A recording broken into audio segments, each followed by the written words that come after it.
varias maneras de entenderlo, ¿no? Hay varias respuestas posibles, pero básicamente, en pocas palabras, un derecho nuevo, un derecho colectivo de las y los habitantes de nuestras ciudades, básicamente para habitar en las ciudades y transformar esas ciudades y generar ciudades para la vida, ciudades para la gente. Decía, es un derecho complejo porque supone un nivel material, un nivel de acceso y de construcción de la ciudad en sí misma, de las viviendas, de las infraestructuras, de los equipamientos, pero también un nivel político fundamental, ¿no? Que está vinculado, digamos, en la tradición occidental a la propia definición de qué es una ciudad o qué es una polis, ¿no?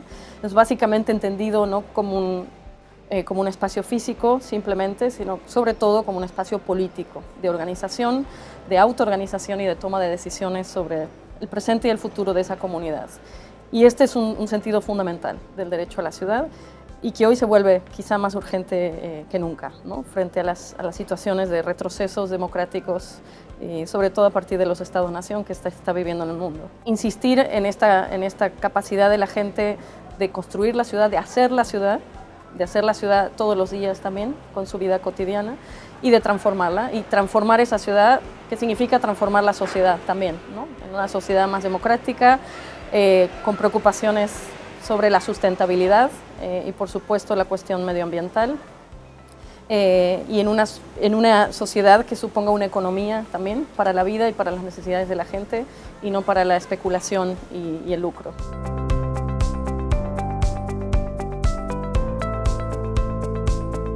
El derecho a la ciudad es un derecho que, digamos, tiene adentro todos los otros derechos políticos, económicos, sociales, culturales, incluso ambientales.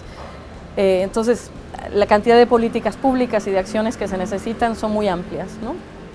Pero hay algunos ejemplos muy interesantes, como por ejemplo el programa comunitario de mejoramiento barrial en la Ciudad de México, y es un programa que supone atender el déficit y la mala calidad de espacios públicos y equipamientos públicos, sobre todo en los barrios populares, muchos de los cuales han sido autoconstruidos en la Ciudad de México. Pero también programas de mejoramiento de vivienda, programas de promoción de cooperativas de vivienda y otras formas asociativas, como hay en Uruguay ya hace muchas décadas y que ha inspirado procesos similares en otros países de América Latina, bancos de tierra y de inmuebles, a partir de los gobiernos locales, de gobiernos municipales que ponen a disposición eso para proyectos asociativos, proyectos y programas de participación ciudadana, de fortalecer la democracia más directa y no solo la democracia representativa, que incluso reconocen y fomentan formas tradicionales de toma de decisión, como por ejemplo de pueblos indígenas.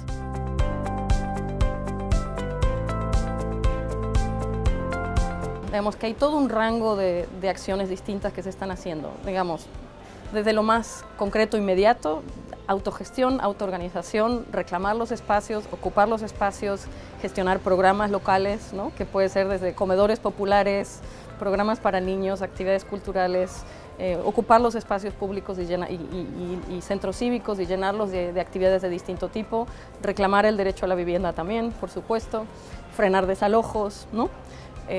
Hay acciones muy inmediatas, pero también hay acciones de propuestas de política pública. Incluso después hay una propuesta de volver esos programas ley para que no se puedan modificar o para darles continuidad a lo largo del tiempo. Y en algunos otros casos se están promoviendo también cartas, declaraciones e incluso constituciones. El caso de la Ciudad de México, donde trabajamos la Carta primero por el derecho a la ciudad, la Carta de la Ciudad de México por el derecho a la ciudad, se trabajó básicamente de las organizaciones sociales, del Movimiento Urbano Popular, con apoyo de varias redes, ONGs y por supuesto de HIC. Y eso fue ya hace casi 10 años, empezó ese proceso, se aprobó en 2010 y el año pasado se aprobó una constitución, la primera de la ciudad, que ya retoma mucho de esos elementos de esa carta, ¿no? Y es una constitución de derechos, básicamente, y donde cruza los derechos humanos, una visión de derechos humanos con una visión del ordenamiento urbano, que es también bastante único en el mundo, ¿no?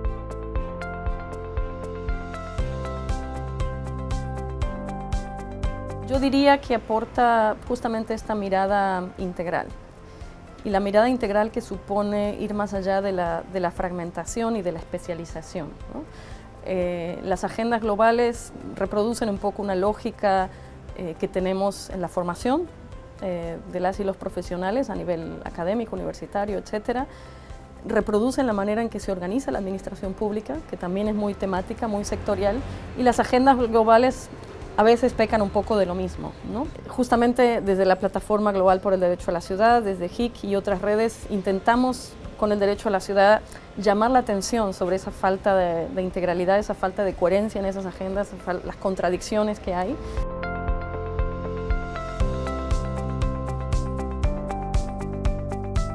La financiarización, la gentrificación, lo que dice es, no importa si los espacios se usan o no se usan, lo que importa es hacer dinero, que el dinero no pierda valor y reproducir, digamos, ese valor. Y básicamente acumulamos viviendas y pisos vacíos, equipamientos incluso vacíos en casi todas las ciudades del mundo, ¿no? Entonces, frente a eso, el derecho a la ciudad dice, no, o sea, no es el lucro, no es la mercancía, son las ciudades para la gente, para la vida y los derechos de las personas, ¿no? Desde ahí ofrece todo un marco de cómo avanzar en eso y muy concretamente, sobre todo a partir de uno de los principios fundamentales, que es el principio de la función social de la tierra y de la propiedad. No solamente es uno de los elementos que Lefebvre mencionaba ya en su conceptualización del derecho a la ciudad, sino que es un elemento muy antiguo. Entonces es un principio muy fuerte y muy básico del funcionamiento de una sociedad, ¿no? Entonces nos dice, a partir de ese principio, bueno, tenemos que definir instrumentos de gestión de suelo, instrumentos de intervención en el mercado, para ver cómo se va a hacer esa redistribución. Ahora, el problema es que estos actores son cada vez más globales, los actores que promueven esta gentrificación y esta financiarización, ¿no? O sea, no es casualidad que nuestras ciudades cada vez se parecen más. Por supuesto no es fácil enfrentarse a esos actores globales, pero hay ciudades como Barcelona que están mostrando un camino posible en eso, con mucha valentía y con mucha lucidez, y desde las organizaciones y las redes internacionales estamos, por supuesto, alertas y dispuestos a apoyar ese camino y ver cómo podemos construir una fuerza colectiva capaz de enfrentar esos intereses.